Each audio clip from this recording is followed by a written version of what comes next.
ژینگەی پیسبووی تانجەرۆ دەرەنجامی خراپیەوە ژینگەیە بووە تەوەری سەرەکی دیداری ژینگەی سلێمانی و ڕاستەوخۆ قوبات تاڵەبانی لەسەر شانۆ وەڵامی پرسیاری خوێندکارانی زانکۆی سلێمانی دایەوە کە ئەو دیدارەیان ڕێکخست بوو.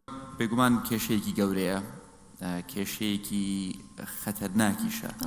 ئێمە پێویستمان بە وێستگەی پاڵاوتنی ئاوڕۆیە کەەوە مەشروعێکی گەورەیە و چەندین ساڵە هەوڵ دراوە ئەم پرۆژەیە جێبەجێ بکرێت.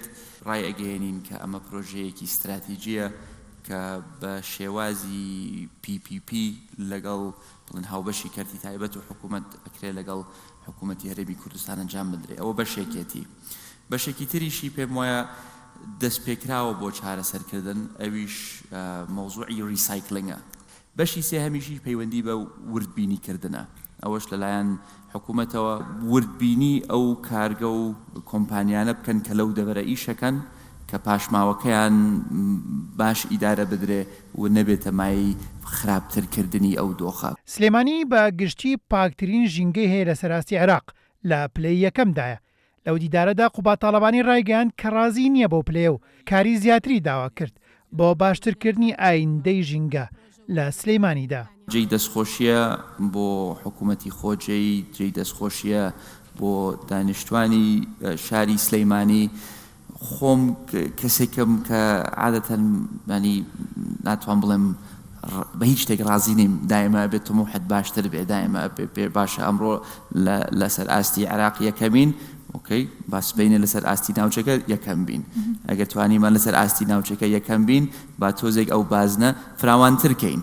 قوبات تاڵەبانی ئەوەشی ڕاگەیان کە سیاسیەکان ڕێکخراوەکانی کۆمەڵی مەدەنی و چالاکوان و هاوڵاتیان ئاراستیان دەکەن بۆ بەتەنگەوەچوونی کێشەکان و چارەسەرکردنی.